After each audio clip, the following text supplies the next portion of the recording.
Alright, so if you don't already know, the One Festival was a big festival. It wasn't just a small, one-time unit. It was the one unit, that's crazy. But yes, overall, it was an insane festival. They did a lot of things, and with it, Escanor being one of the most hyped units in the game. In my opinion, in many people's opinions, Escanor is a highlight of the game, and a highlight of the anime, hence, he is hyped. Suck it. On a separate note though, overall this festival, you might be wondering, how did it do?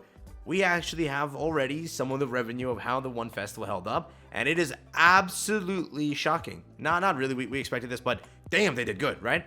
So again, two things are popping up here. First, we have the JP revenue, which is resulting in everything Shield Hero related. Everything Shield Hero related, that is the JP one, right? Now the global one is semi-Shield Hero, with 3 days of Escanor. That is how the revenue is going to be broken down into, because the month of November mainly had Shield Hero at the start of it, and then 3 days, it dropped into like the 28th, right? So Escanor was right there. That's how it's going to work. So keep that in mind. That's what happened. So majority of it's JP money, which is, damn, they did good. Other than that, hey, let's talk about it. If you're new to the channel, like, subscribe, helps out a ton. Let's jump into it.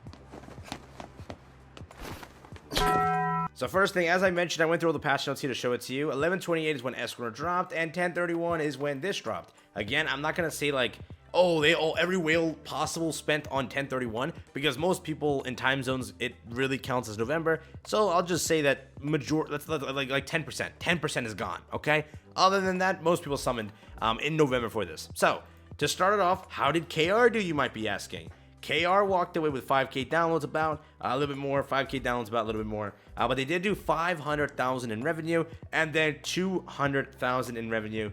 This is again partial Shield Hero for JP, partial. It's like the last week of it, which majority of people don't really summon on that last week.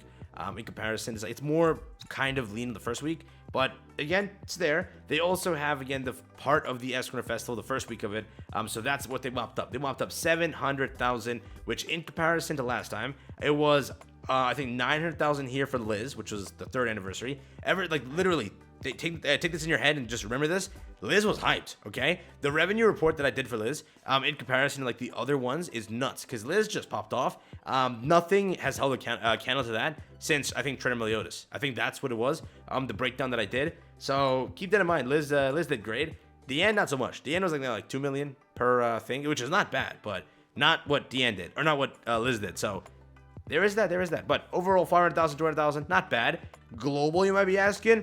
They did a measly 2k. I'm joking, okay? It means 200 million, or 2 million rather. It's like 200k, but it's just they broke it to where it's not showing properly. But that literally means so 2 million, okay? Each version being the main Android global version did 2 million, and then the regular iOS version of global did 2 million. So again, altogether 4 million for global. Not too bad. The downloads also was pretty good this time, being 200,000. A lot of people did pick up the game from Escanor, so both reinstalls and main fresh downloads occurred, which I think in comparison to most units, this was big. So for every unit recently, like Shield Hero didn't really bring that many, like an influx of insane amount of players, but Escanor did, okay? I can tell that from my comments being like, I just got a ton of new players asking questions, stuff like that, and asking for new guides. That is why I made a few of them here and there, because there's a lot of new players that just joined back, okay? Or rather joined back or started like fresh, just found the game, like, oh damn, let me try it out. I see Escanor, oh my god, that's so hyped. So they did good on downloads, all right? If you're wondering about JP walked away with $3 million over here on the Apple version, and then the Android version being $1 million, which I actually have the full thing here. It's like 1.89, right? So it's basically 2 million here, and that's 3 million, like 3.25, like something about that. It's above actually, right? So they popped off, okay? For the Escanor Fez, they really did some good numbers here. JP itself just soloed global, okay? JP just did numbers and numbers and numbers. Global, not so much, not like too hot in comparison, but JP always kind of destroys us in some of the revenue. We want to see it like in a broader view here. This is what it looks like on the entire Netmarble side of things. So we have Future Revolution still bringing in the most money for them. But JP itself, again, 3 million right here. Right up behind that is global at 2 million, which isn't that bad. Mainly, the money here you're seeing is Shield Hero on global, okay? So we haven't even gotten to Escanor yet. I don't think every single whale in the entire eternity of the game decided to summon day 1 and 6 day 1. A lot of people I know waited a few days to test him out and then like level him up accordingly, right? They might have gotten 1 copy, 2 copies, 3 copies, and then decided, a few days after if it's worth it to dive in more. So I think that next month when we do see it, it'll be 3 million, because first you'll have the first free few days of the will you have the first few days of the end of year actually? I don't think so. This time you won't. No, so you won't actually. All right, because the end of year drops on the 2nd or 3rd for us. So we actually won't. So maybe we don't hit 3 million, but it could. It could. But that is the breakdown of all the versions.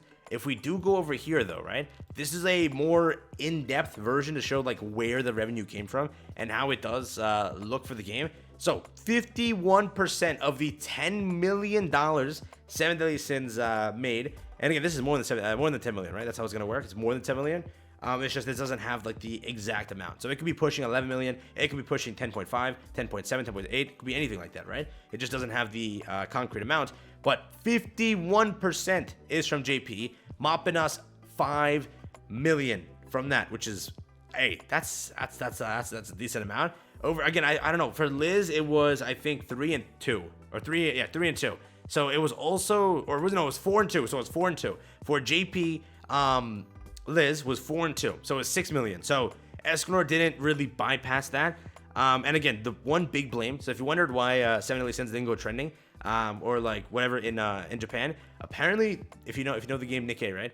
It's a game that I do cover, but that game is just blowing records in Japan right now, right? It's like it got to like the top, and then like it stayed there for a few days, and then it's maintained top 10.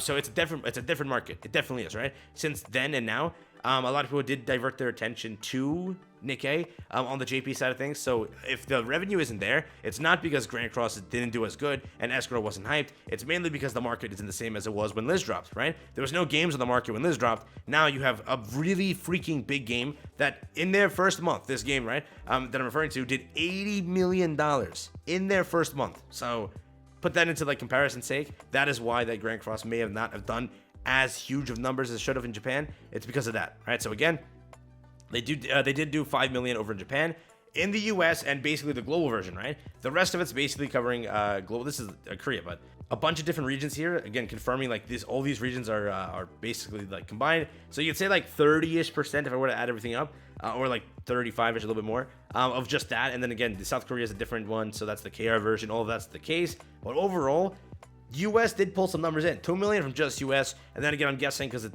literally showed us 4 million altogether. 2 million across all of those different areas. That is how the breakdown for the entire thing worked out. And they did mop in 200,000 downloads, which is a little bit different, right, than it usually pulls in, which is also pretty cool, right? So they did pop off the entire festival itself. If you think Escanor is like not as hyped and people just hype him up to be that, he isn't, dude. He is just genuinely that hyped, okay? People aren't just doing it as a thing to do it. Escanor is hyped, okay? He did good. The entire festival itself was just insane. Overall, it's like the hype with Escanor was just unseen until like what the one was back then. That was really hyped. If you look at it, Trainer Meliodas was also pretty hyped, right? In comparison, the same way, very hyped units, very strong units for both the game being like, hey, we need to summer for this. We need to actually dive in, get some dupes. But overall, damn, what a festival. Just the numbers show it to you like, hey, they did good. And hey, maybe if the numbers are like this, I wonder what the end of year is going to be, if it truly is a Meliodas, if it truly is somebody that hyped to like rival what Escanor was. Who knows? It could be sick, it could be not. So with that being said, I'll catch you in the next one. Have fun, stay safe. That's been it for me. Peace out, everyone. Enjoy. And yeah, that's the revenue report for 7 Deadly Sins Grand Cross in November for Escanor's Festival. Damn, they popped off.